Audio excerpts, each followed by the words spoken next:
सुबह की धूप में गांव के खेत जगमगा रहे हैं और भैंसें सुकून से घास चर रही हैं। हल्क एक भैंस की पीठ पर बैठा हाथ में डंडा पकड़े बाकी भैंसों को संभाल रहा है।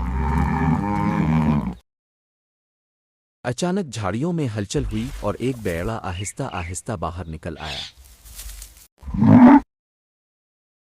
किसान घबरा कर इशारा करता है और हल्क फौरन चौकस होकर डंडा मजबूती से पकड़ लेता है। हल्क नीचे उतरकर भैंसों के आगे खड़ा हो जाता है और जोर से जमीन पर पांव मारता है। बैला ठिठक जाता है, हल्क डंडा लहराता है और किसान पीछे से शोर मचाता है। डर के मारे बैला वापस जंगल की तरफ भाग जाता है और खतरा टल जाता है।